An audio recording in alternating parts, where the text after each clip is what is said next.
Hey guys, how's it going? This is Chappie with Untitled Cycles, and for today's edition of Tech Tutorials, we're going to walk you through the process of installing and removing your rear locking axle.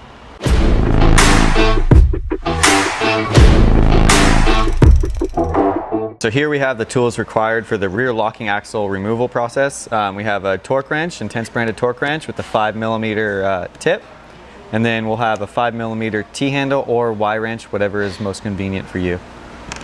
So first things first, we're going to go ahead and drop the chain down into the smallest gear of the cassette, like so.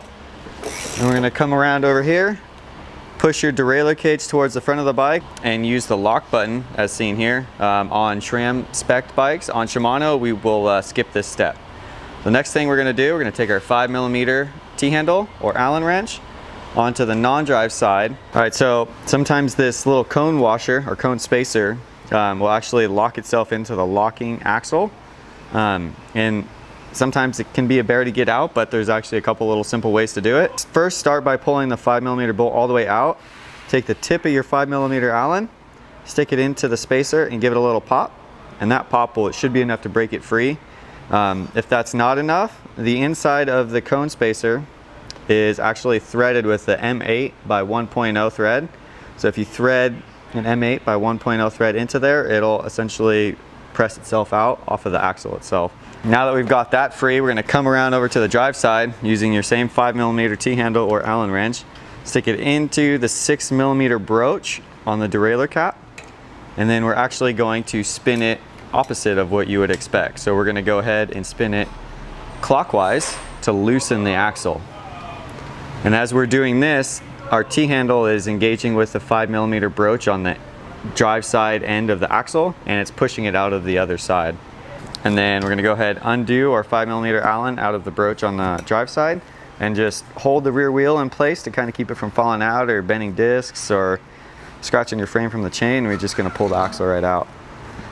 And then from that point, if you have a SRAM derailleur with it locked already in the back position, we're going to just pull the derailleur back, drop the wheel straight down. All right, so for the reinstall process, we're going to do exactly what we did to uninstall, just in the reverse sequence. So go ahead, pull our derailleur back, and we're going to slide our wheel up. And because at the beginning we put the chain on the smallest gear of the cassette, we know we can install on the chain on the smallest gear of the cassette. So we're going to start by sliding the chain onto that cassette, and then carefully line our rotor up with the brake pads inside of the caliper until the wheel, or the hub, as a matter of fact, sets into the rear triangle. Once it's set in there and it feels like it's square, we can go ahead, line the rear axle up, and just slide it through until it stops. So we're going to come back over to the drive side and use our Allen inside of that 6mm broach. Kind of give the wrench a little bit of a wiggle with some pressure applied to the axle. Make sure it's engaged, and we're going to go ahead and go counterclockwise to tighten.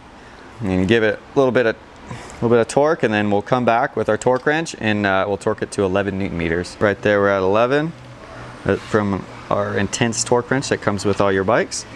Go ahead and same thing as the 5mm T-handle, we're going to get it to engage into the broach of the axle, and then we're going to go ahead and give this guy a torque.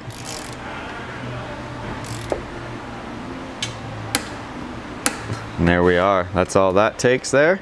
So we know the axle's at 11 Newton meters as spec'd. So while we're over here, before we forget, we're going to go ahead, unlock the derailleur by pushing the cage forward a little bit further, and then slowly letting it release back to its original position. So we're going to go ahead and lock down our locking axle. So we're going to take our torque wrench that we used on the axle itself, and now we're going to go from 11 Newton meters of the torque of the axle, and we're going to bump it up to 14 Newton meters. Just get that to engage, make sure it's nice and solid in there. This side is standard thread, so you're going to go ahead and give it a couple turns until we get close. And we're just going to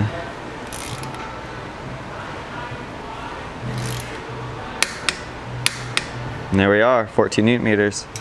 So with that, that completes the rear axle removal and installation process.